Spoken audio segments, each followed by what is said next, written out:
somewhere beneath the Arctic ice cap, in water so cold and so dark it might as well be another planet, an American sonar operator freezes in his seat. He has spent years training his ears to know every sound the ocean makes. The groan of shifting ice, the distant song of whales, the mechanical signature of every known enemy vessel. But this is something else. Something is out there. Something enormous. He presses the headphones tighter and listens. The contact is massive, far too big to be an ordinary submarine, and yet it is quiet, impossibly quiet for its size, moving through the black water beneath a solid ceiling of ice where no submarine should be able to survive. He runs the signature against every profile the West has on file. Nothing matches. Whatever this is, it is roughly the size of a battleship. It is carrying enough firepower to end civilization. And it is hiding under the polar ice cap, in the one place on Earth where almost nothing can find it. The West had been hearing rumors for years. The Soviets were building something at a secret shipyard in the frozen north. But no one outside the Kremlin knew how big it truly was, how it worked, or just how terrifying it would turn out to be. This is the story of the largest submarine humanity ever put to sea, and of what happened when the most powerful war machine ever built ran into an enemy that no weapon could stop. To understand why the Soviet Union would pour a fortune into building a submarine the size of a battleship, you have to understand the strange cold logic that ruled the entire era, the logic of deterrence. By the height of the Cold War, both the United States and the Soviet Union possessed enough nuclear weapons to destroy each other many times over. But raw destruction was not the point. The real question that haunted both sides was survival. If your enemy struck first in a surprise attack, could you guarantee that you would still be able to strike back? Because if you could not, you were vulnerable. And if you could, then striking first became pointless, since your own destruction was assured in return. The entire fragile peace of the nuclear age rested on that grim promise of guaranteed retaliation, and the ultimate guarantee was the submarine.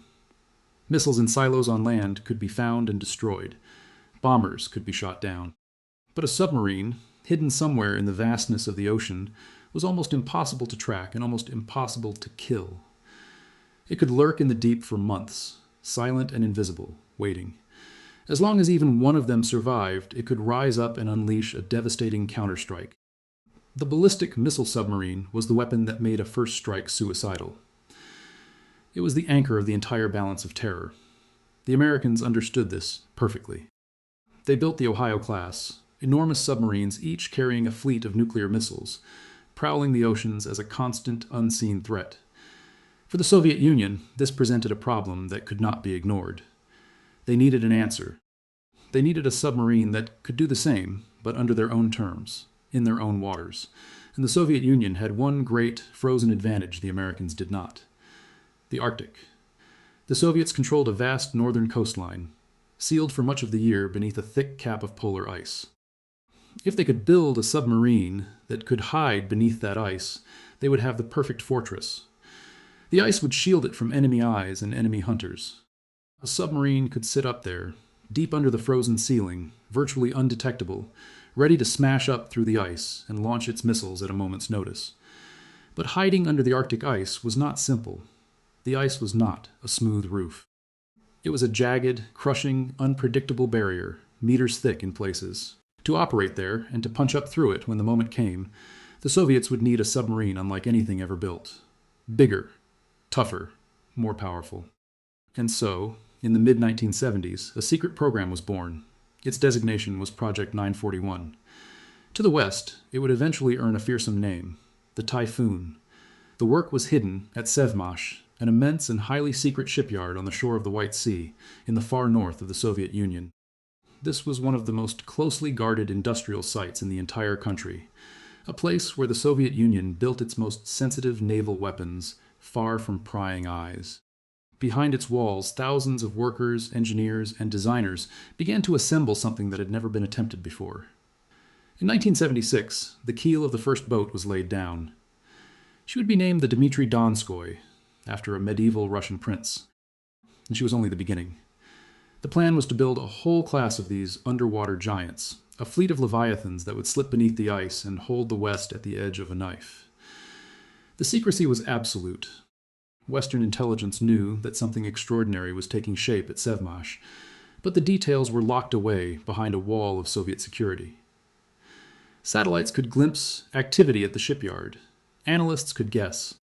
But the true nature of what the Soviets were building remained a mystery, and mysteries, in the Cold War, were the things that kept generals awake at night. Because the numbers that would eventually emerge were almost impossible to believe. When finished, the Typhoon would displace around 48,000 tons submerged.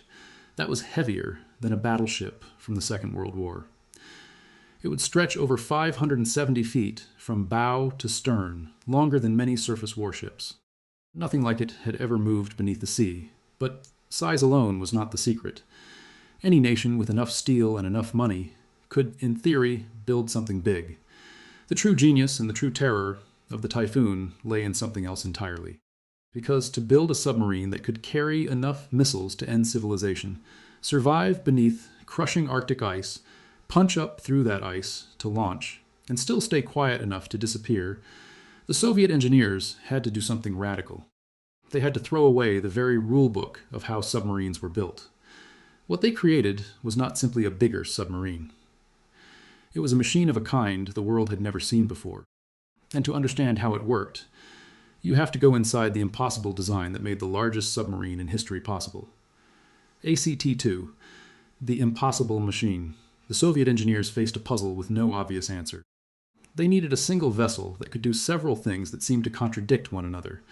It had to be big enough to carry 20 enormous ballistic missiles, each one a weapon of mass destruction in its own right. It had to be tough enough to survive under the Arctic ice, and strong enough to break upward through that ice when the order came to launch.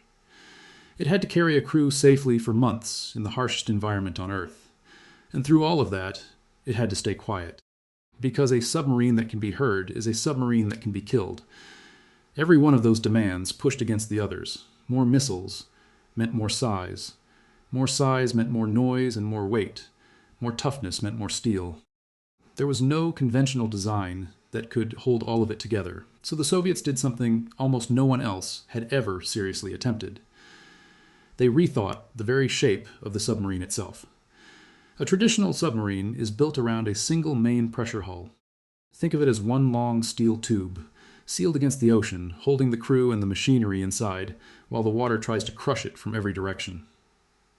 Everything is packed into that one cylinder. It is simple, and for most submarines, it works. But for the Typhoon, one tube was not enough. The missiles the Soviets wanted to carry were gigantic. Fitting 20 of them, along with everything else, into a single hull would have made the boat impossibly tall or impossibly long. So the engineers made a bold decision. Instead of one main pressure hull, they would use two.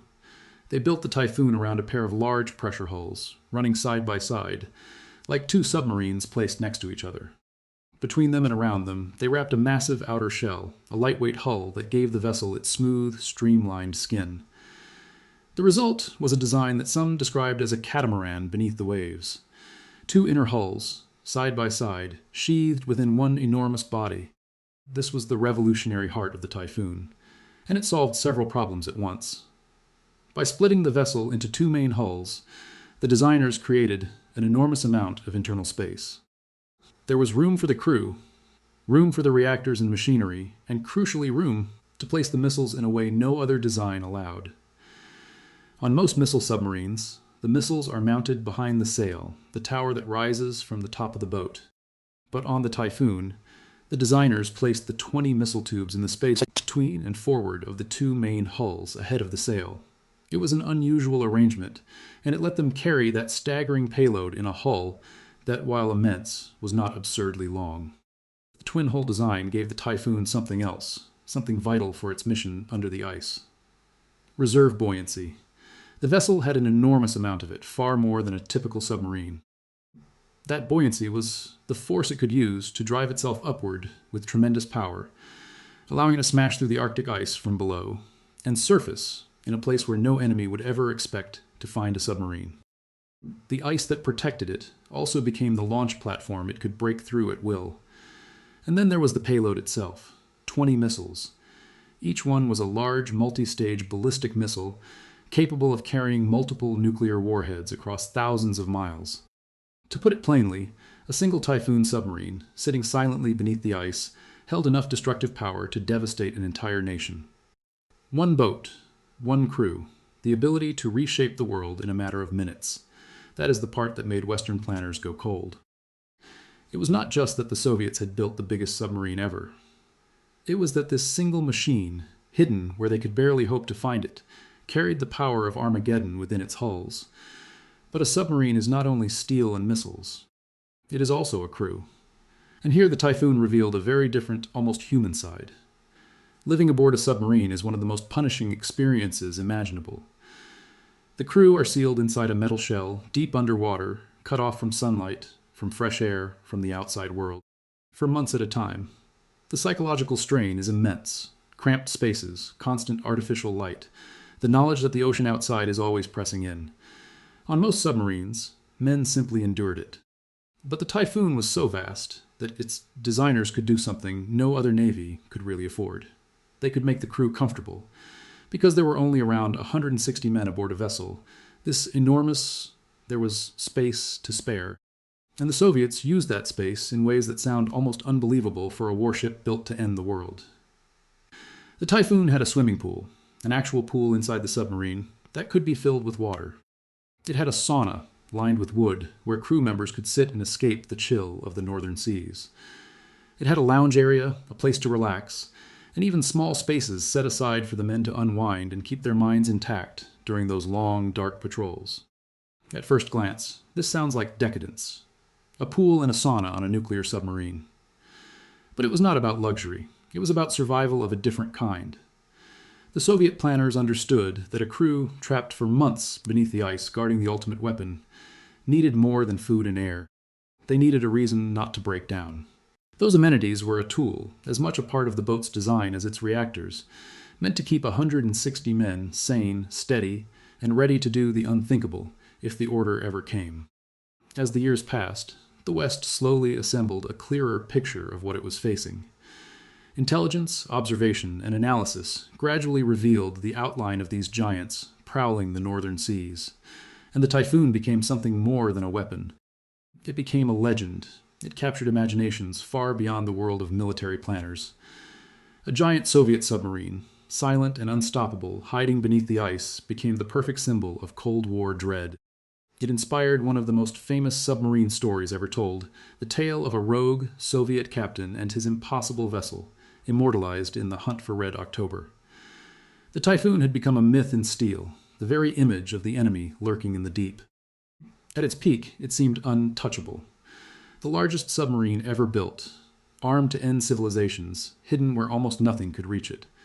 It was the ultimate expression of Soviet power beneath the waves. But even as these leviathans reached the height of their strength, something was happening far above them, back on land, that no missile could target and no hull could withstand. The country that had built them was beginning to crack. And the Typhoons, for all their power, were about to face an enemy that steel and firepower could do absolutely nothing against. ACT-3, the enemy that paid to kill it. The Typhoon had been built to survive the unthinkable. It could hide from the world's most advanced navies. It could shrug off the crushing pressure of the deep. It could shelter beneath meters of Arctic ice, and, if the order ever came, rise up to unleash the end of the world. There was no weapon on Earth designed to destroy it that could easily do the job. But in the end, the greatest submarine ever built was not defeated by a weapon at all. It was defeated by something far more ordinary and far more relentless: money. By the late 1980s, the Soviet Union was crumbling from within. The economy that had funded these underwater giants was collapsing under its own weight, and in 1991, the unthinkable happened. The Soviet Union, the superpower that had stood against the United States for nearly half a century, simply ceased to exist. The Typhoons did not sink in battle. They were not hunted down and destroyed by the enemy they had been built to threaten. Instead, they were left behind, orphaned by the death of the very country that created them. And the new Russia that emerged from the wreckage faced a brutal reality. It could not afford them. A Typhoon was not a machine you could simply park and forget. Each one was a floating nuclear facility, with reactors that needed constant care, warheads that needed guarding, and a small army of specialists required just to keep it safe. Operating one cost a fortune. Even maintaining one, tied up at the pier, drained enormous sums of money, money that post-Soviet Russia, gripped by economic chaos, simply did not have. And so the giants began to rust. The most powerful submarines ever built sat idle at their moorings in the far north, slowly decaying. The weapons that had once terrified the West were now a burden their own nation could barely keep alive. Too expensive to operate, too dangerous to abandon, too costly to keep, and too hazardous to simply throw away. Because here was the true nightmare, and it was one that kept planners awake on both sides of the old divide. These vessels were packed with nuclear material, reactors, missiles, warheads. If they were left to rot, unguarded and neglected, in a country sliding into disorder, the danger was almost unimaginable. Nuclear material could corrode, leak, or worse, fall into the wrong hands. The collapse of the Soviet Union had scattered its arsenal across a struggling, unstable landscape. And this is where the story takes its final, extraordinary turn. Because the nation that stepped in to solve the problem was not Russia. It was the United States, the very enemy the Typhoon had been built to destroy. For decades, America had spent staggering sums trying to counter these submarines, to track them, to defend against them, to make sure that if the worst ever came, it could survive their missiles. And now, in the aftermath of the Cold War, American leaders looked at the rusting Soviet fleet and reached a cold, practical conclusion. It was cheaper and far safer to help destroy these weapons than to risk what might happen if they were left to rot. Through a program of cooperative threat reduction, the United States began funding the dismantling of the former Soviet Union's nuclear arsenal, including the mighty Typhoons. American money, American resources, and American expertise went toward carefully taking apart the very machines that had once been the ultimate symbol of the Soviet threat. The reactors were defueled, the missiles were removed. The great hulls were cut apart and scrapped. Think about the strange logic of that moment.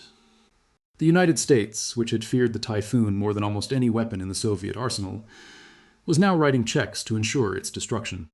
The enemy paid to kill the very thing it had once dreaded. It was one of the most remarkable reversals in the history of the Cold War. Not a victory won by force, but a danger dismantled by cooperation, born out of the shared terror of what unguarded nuclear weapons could do. One by one, the Typhoons were taken apart. The fleet of leviathans that had once ruled the northern deep was reduced, hull by hull, until only a memory remained. But not all of them vanished at once. The very first of the class, the Dmitry Donskoy, the boat whose keel had been laid down back in 1976, was given a strange second life. Rather than being scrapped, she was kept in service and converted into a test platform, used to trial a new generation of Soviet and later Russian missiles. For years, this aging giant served on, a living relic of a vanished era, the last of the true titans still moving beneath the sea. Eventually, even she would reach the end of her long journey, retired at last, closing the final chapter on the largest submarines the world had ever known. And so the age of the Typhoon came to an end. Not with a battle, not with a catastrophe, but with the quiet, grinding force of economics and time. When you step back and look at the whole arc of this story, the Typhoon becomes something more than a submarine. It becomes a monument to an entire era. It represents the absolute peak of the Cold War arms race, the point at which two superpowers were willing to build machines of almost unimaginable scale and cost, all in the name of deterrence.